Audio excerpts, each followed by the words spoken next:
उदय झालेला दिसतो. मग या उदयास पोषक अशी परिस्थिती नेमकी कोणी निर्माण केली? तर तो म्हणजे तुमचा इटलीचा मुसोलिनी. आपण याच्यानंतर जे एक प्रकरण आहे आपल्याला हुकुमशहांचा उदय. या प्रकरणांतर्गत आपण जर्मनी, इटली आणि तुर्कस्तान येथे हुकुमशहांचा झालेला जो उदय आहे त्या प्रत्येकाची डिटेल्स माहिती आपण त्या प्रकरणांतर्गत बघणार आहोतच. पण मग इटलीचा विचार करता फॅशिझम हे जे तत्वज्ञान होतं हे कसं उदयास आलं? ती जी परिस्थिती होती ती कोणी निर्माण केली? तर ती व्यक्ती म्हणजे मुसोलिनी.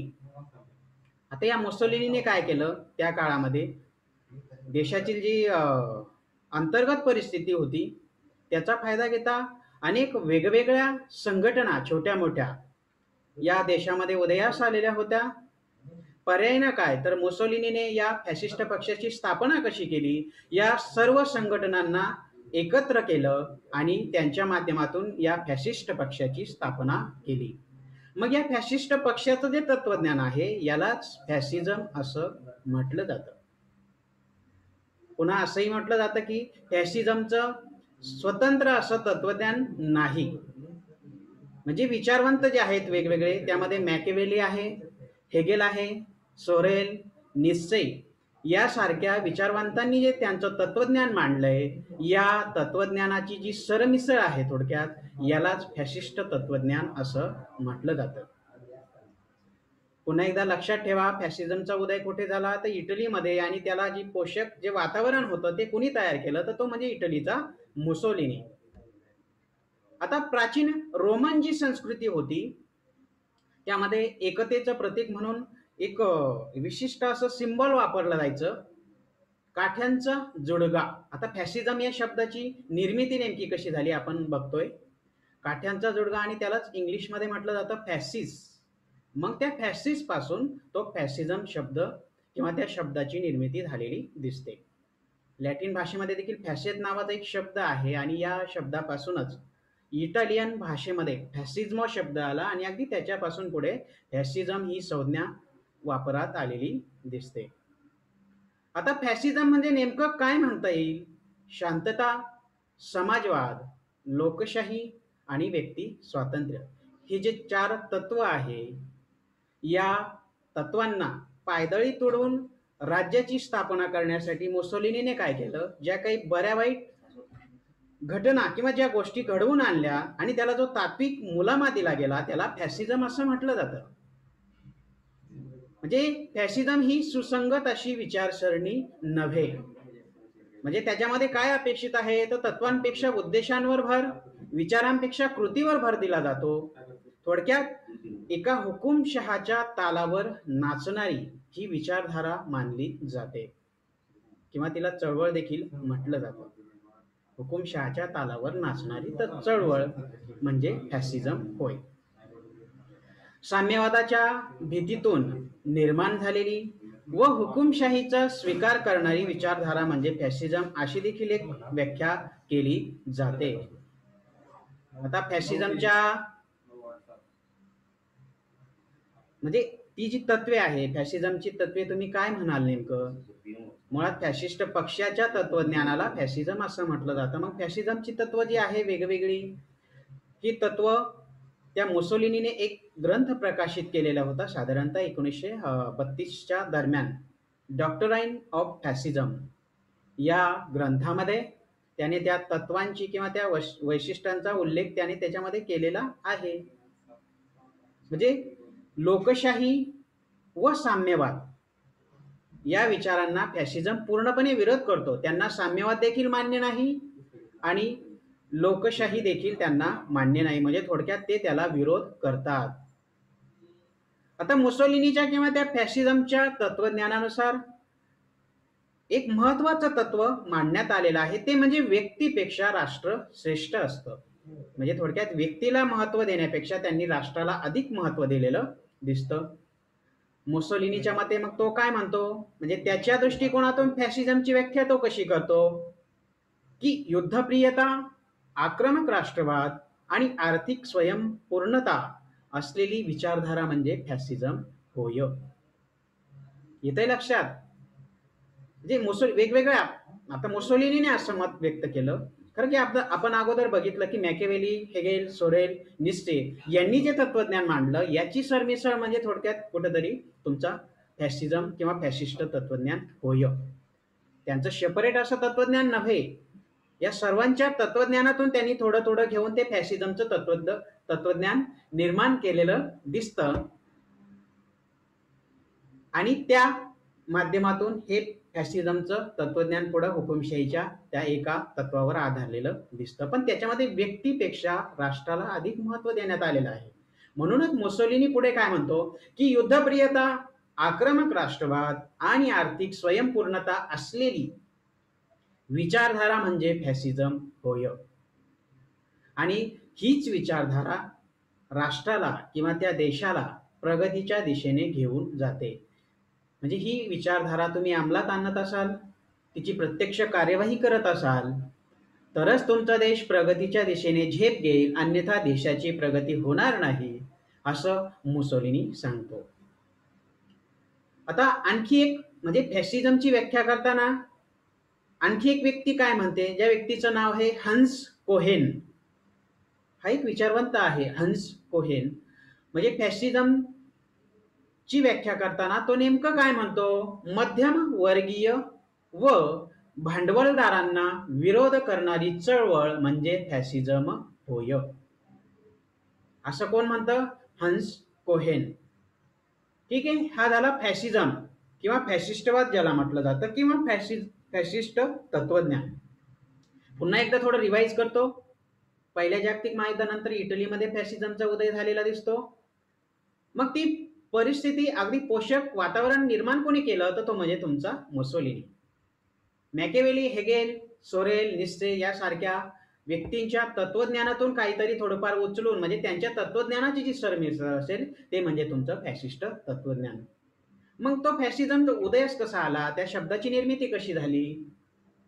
काठ्यांचा जोडगा प्राचीन रोमन संस्कृतीत एक प्रतीक मानायचं, एकतेचं प्रतीक ज्याला म्हटलं जातं. एकतेचं, काठीचा जोडगा असा एकत्र असतो, बरोबर. एकत्र जोडगा म्हणजे थोडक्यात एकता झाली, मग ते एकतेचं प्रतीक म्हणजे तो काठ्यांचा जोडगा आणि त्याला इंग्लिशमध्ये फॅसिझम म्हणतात, फॅसिस्ट म्हणतात. मग त्या फॅसिस्ट पासून फॅसिझम शब्दाची निर्मिती झालेली दिसते. मग अगदी पुन्हा मुसोलिनीच्या बाबतीत विचार केला तर शांतता, समाजवाद, त्यानंतर लोकशाही, व्यक्ती स्वातंत्र्य या तत्वांना पायदळी तुडवून सर्वंकष राज्याची स्थापना करण्यासाठी या मुसोलिनीने ज्या काही बऱ्या वाईट गोष्टी केल्या त्यांना दिलेला तात्विक मुलामा म्हणजे फॅसिझम होय. आणखी तुला तो काय म्हणतो मुसोलिनी, म्हणजे त्याने त्या डॉक्ट्राईन ऑफ फॅसिझम मध्ये त्यांनी त्या फॅसिझमची तत्वे सांगितलेली आहेत. पण पुन्हा एक आणखी व्याख्या करताना तो काय म्हणतो, तुमचं फॅसिझम म्हणजे नेमकं काय. युद्धप्रियता, आक्रमक राष्ट्रवाद आणि आर्थिक स्वयंपूर्णता असलेली विचारधारा म्हणजे फॅसिझम होय. ठीक आहे, आलं लक्षात. हे झाला तुमचा फॅसिझम.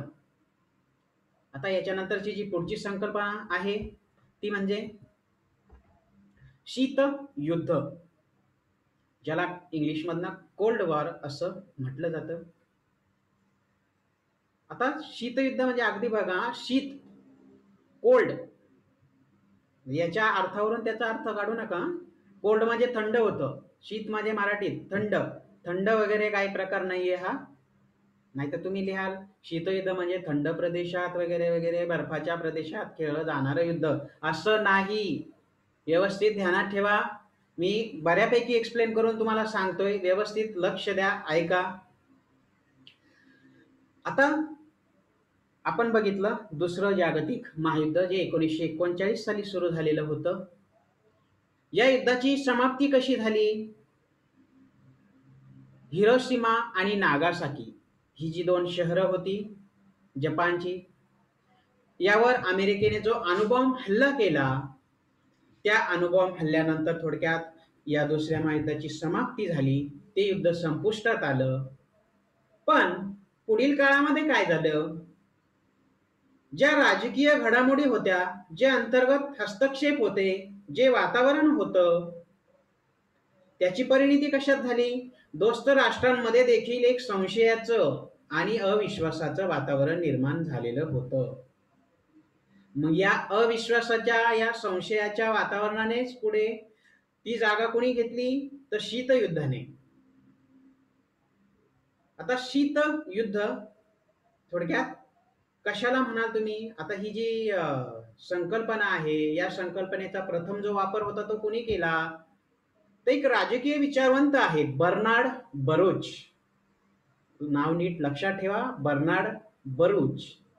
या राजकीय विचारवंताने साधारणतः 1947 मध्ये शीतयुद्ध या संकल्पनेचा अगदी प्रथम वापर केलेला दिसतो.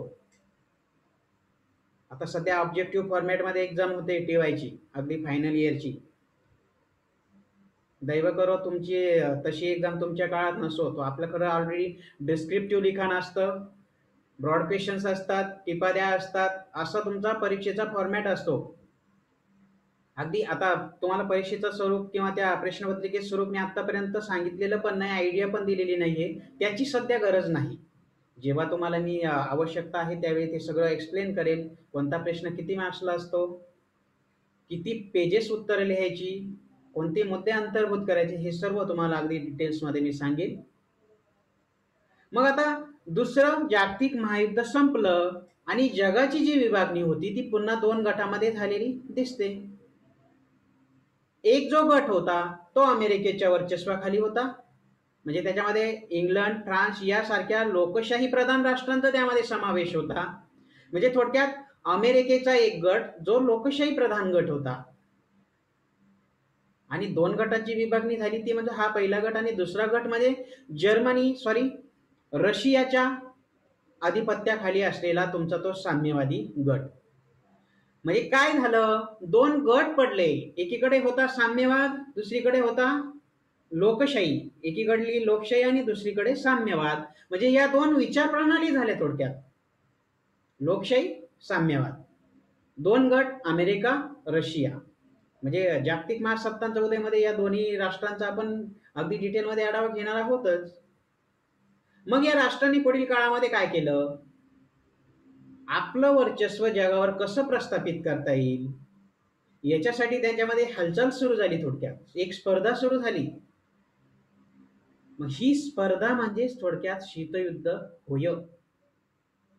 जगावर कोणाचं वर्चस्व प्रस्थापित करायचं? आपलं वर्चस्व जर जगावर निर्माण करायचं असेल, जगाच्या जागतिक राजकारणाच्या पटलावर आपलं महत्व जर वाढवायचं असेल, तर आपण हालचाल केली पाहिजे. आणि त्याच्यातून जो संघर्ष निर्माण झाला, जी स्पर्धा निर्माण झाली, त्यालाच शीतयुद्ध असं म्हटलं जातं. आता आणखी एक अगदी डेफिनेशनच्या ह्याच्यात म्हणता येतं, शीतयुद्ध म्हणजे काय? एका अर्थाने सत्तेसाठी केलेला संघर्ष किंवा जागतिक वर्चस्वासाठी चाललेली स्पर्धा. एक तर आम्हाला सत्ता प्रस्थापित करायची, जगावर आमचं वर्चस्व निर्माण करायचंय.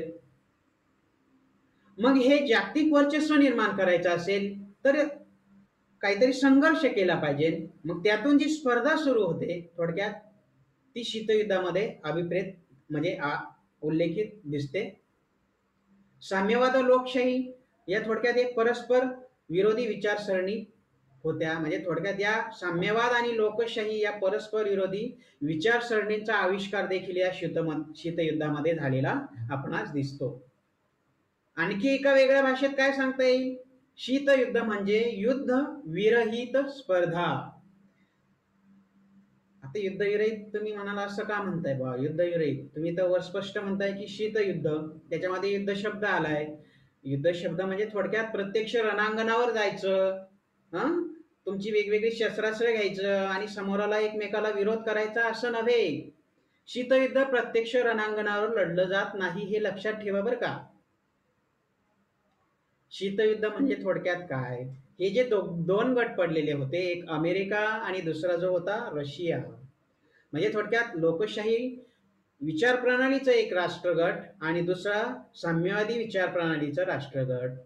या विचारसरणींमध्ये जो वाद होता, जी स्पर्धा होती, जो संघर्ष होता, थोडक्यात याला शीतयुद्ध असं म्हटलं जातं. हे युद्ध प्रत्यक्ष रणांगणावर लढलं जात नाही. मग तलवारी आणल्या, भाले आणले, काय असेल, एकमेकाला मारलं, रक्तपात झाला असा प्रकार नव्हे. शीतयुद्ध रणांगणावर लढलं जात नाही, पुन्हा एकदा लक्षात ठेवा. शीतयुद्ध म्हणजे विचार प्रणालींचं युद्ध. दोन विचार प्रणालीमध्ये चाललेला संघर्ष, स्पर्धा, सत्ता स्पर्धा, याला शीतयुद्ध असं म्हटलं जातं. त्यानंतर आता वेगवेगळ्या व्याख्या बघताना आपल्याला काय सांगता येईल? प्रत्येकाने म्हणजे शीतयुद्ध ज्याच्या ज्याच्या दृष्टिकोनातून, ज्याच्या विचारसरणीतून जशी व्याख्या येते ती आपण बघूया. समजा आता पहिली जी व्यक्ती आहे, समजा भारताचे पंतप्रधान पंडित जवाहरलाल नेहरू. आता यांनी शीतयुद्धाची व्याख्या करताना काय म्हटलंय नेमकं? ते म्हणतात शीतयुद्ध म्हणजे अशा प्रकारचं युद्ध जे युद्ध क्षेत्रामध्ये लढले जात नसून व्यक्तीच्या डोक्यात लढले जाते आणि याद्वारे विचारावर नियंत्रण ठेवण्याचा प्रयत्न केला जातो. पुन्हा एकदा सांगतो, पंडित नेहरूंनी काय व्याख्या केली नेमकी? शीतयुद्ध म्हणजे अशा प्रकारचं युद्ध जे युद्ध क्षेत्रात म्हणजे रणांगणावर लढलं जात नसून ते व्यक्तीच्या डोक्यामध्ये लढलं जातं. ठीक आहे, आलं लक्षात? असं ही व्याख्या पंडित जवाहरलाल नेहरू यांनी केलेली आहे. त्यानंतर पुढची जी व्याख्या आहे ती म्हणजे KPS मेनन. आता यांनी काय व्याख्या केली थोडक्यात? ते म्हणतात की शीतयुद्ध म्हणजे दोन विचार प्रणाली, दोन जीवन पद्धती आणि दोन गट, दोन राज्य किंवा दोन व्यक्तींमधील दृढ संघर्ष होय. पुन्हा एकदा सांगतो, KPS मेनन यांनी शीतयुद्धाची जी व्याख्या केली आहे, दोन विचार प्रणाली, दोन जीवन पद्धती, दोन गट, दोन राज्य किंवा दोन व्यक्ती, दोन दोन थोडक्यात परस्पर विरोधी, यातील चाललेला जो दृढ संघर्ष होता त्याला शीतयुद्ध असे म्हटले जाते.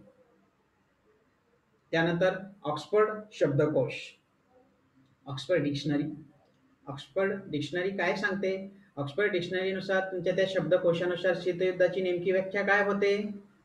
तर काय, प्रकटपणे, अति प्रत्यक्षपणे, थोडक्यात कोणतीही हिंसा करायची नाही किंवा त्याच्यामध्ये मग हिंसा न करता फक्त समोरच्याला धमकी द्यायची, धमकावून टाकायचं, मी असं करेन, मी तसं करेन, वेगवेगळे अडथळे निर्माण करायचे आणि वेगवेगळ्या प्रचाराच्या माध्यमातून एक शत्रुत्व प्रस्थापित करायचं, थोडक्यात शत्रुत्व दाखवून द्यायचं की मी तुझा कट्टर शत्रू आहे, हे ते त्यांच्यात दाखवून द्यायचं. त्या दोन गटांमध्ये असा जो प्रकार आहे त्याला थोडक्यात शीतयुद्ध म्हटलं जातं. असं ही व्याख्या कोण करतं? ऑक्सफर्ड शब्दकोश. त्याच्यानुसार ही व्याख्या केलेली आहे की हिंसा करायची नाही, फक्त काय करायचं, समोरच्याला धमकवायचं, धमकी द्यायची. त्यानंतर वेगवेगळे त्याचा जो काही कार्य करतोय ना त्याच्यामध्ये अडथळे निर्माण करायचे आणि थोडक्यात त्या राष्ट्राच्या विरोधात एक वेगवेगळा असा विषारी प्रचार करायचा थोडक्यात, आणि त्या माध्यमातून शत्रुत्व सुरूच ठेवायचं, संघर्ष सुरूच ठेवायचा, सत्ता स्पर्धा सुरूच ठेवायची. याला म्हणतात शीतयुद्ध, असं ऑक्सफर्ड शब्दकोशानुसार सांगितलं जातं. आता शीतयुद्ध थोडक्यात का घडलं, याला कोणते घटक कारणीभूत मानले जातात? अगदी बरीच कारणं आहेत की ज्याच्यामुळे शीतयुद्ध झालं.